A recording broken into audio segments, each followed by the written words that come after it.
Hey Tiger Rock students, I want to shoot a quick video here to let you know how can you train at home to get you ready for high rank testing or get ready for the tournament. So we have a tournament coming up in Huntsville, Alabama. So if you're a student of mine here in Lincoln, Nebraska, or anywhere you're at, these are some things you can do at home to get yourself ready to go. I know it's difficult to get to class every day with a busy life schedule in the real world. So if you can make it to class, make sure you're doing that.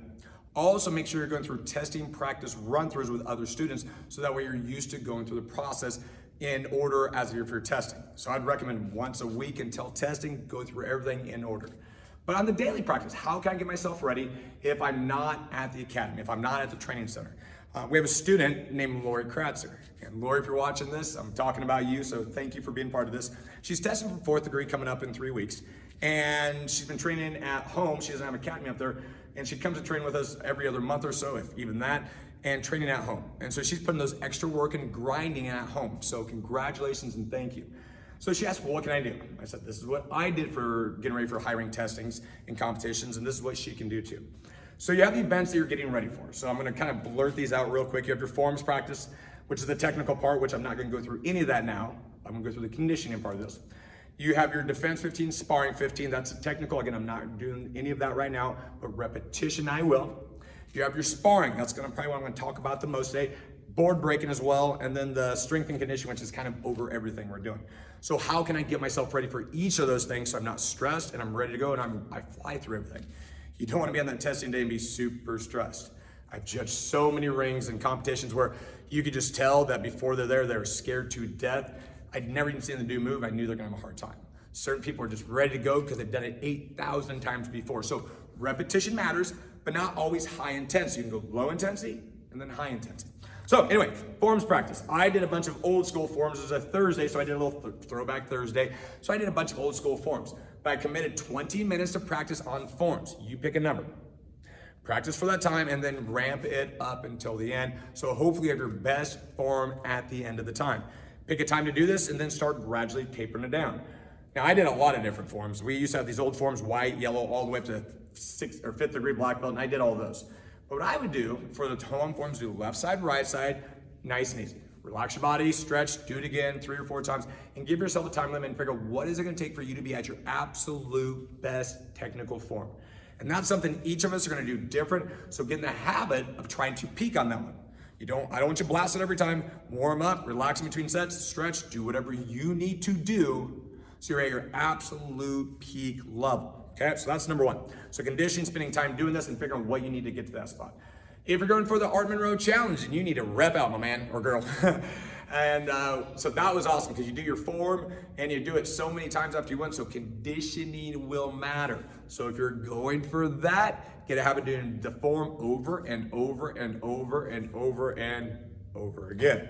And rep it out. Take about 10-second break, do it again. 10-second break, do it again. So there's that. Sparring, well, let's go for the defense 15, sparring 15. Defense 15, you'll need a partner generally, but you can work on the movements. Moving to the side with a bag, figure out the distancing you need to be for that specific striking technique. I'm not gonna go over what that is, which kick it is, which hand is, what is the best side for you, which is the best hand technique for you, where do you need to be in relation to your partner and to the bag, and the targeting. So reps, reps, reps, reps, reps. With a bag, with a mirror, in the air, with your eyes closed. No, don't do that, but you can. But your idea is visualizing going through. Do it with your eyes closed in the morning and at night.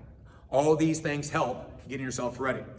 Second thing, once you go through those, the third thing is the sparring portion. This is the part I'm gonna kind of overdo a little bit because they are 3 90-second rounds. To me, that's not a big deal because we used to do 2-minute rounds and we used to do 10 to 20 of those. But anyway, when you're ready for competition or testing, your energy will be a little higher, so adrenaline's running. You're gonna easily wear yourself out, and most people do. So what you'll wanna do is in a habit of just getting ready to go that 90-second round. So as warming up, I'd be throwing rounds, nice and easy combinations with no resistance, 90 seconds, relax. Do it again, relax. Never taking your heart rate above 50 to 60 rates, and when you start getting out of breath, slow it down, keep moving, but just keep doing that 90 seconds so your body's used to that time factor.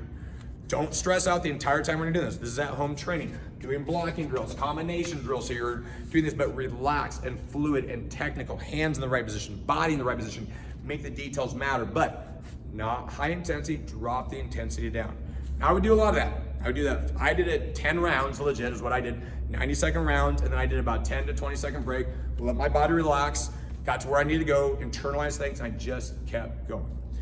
That's not full speed. That's when you're gonna train for testing day. So once a week, push, push, push, push, push, or twice. And then the rest of the days go through easy, but get your body used to going for that time so you're relaxed and flowing through when you go through life. So that's that part. Decide a time. I threw 10 rounds, what I just did. 10 rounds, that's not real bad to do, and it was just a 15-minute deal or something like that. It was fun to do and it was relaxing. So doing that. The last part is a board break. Make sure once you're done with that, go through techniques. I would only practice once or twice a week on boards. At this level, board breaking shouldn't be a deal. If you want to practice on a target or a bag, that's my recommendation. Hit the bag over and over. Relax, hit it again. Did you hit it squarely where you wanted it? Not with your foot, but precisely the right technique. Is your balancing, your breathing, your posture, alignment, all those different technical things, are they on? Later on, if you want to decide to break once in a while, go ahead and do this, but don't blast your body breaking over and over again. Last part is the strength and conditioning. That's kind of what we talked about afterwards. So once you're done, evaluate. How did you feel? Can you up the intensity a little bit? When you do your testing practice, how did you feel in that third round? I recommend when you're doing testing practice, going to 4th, 5th, and 6th round, so that way you're really ready to go. The week of the testing, or week of testing and competition, you'll need to tone it down a little bit.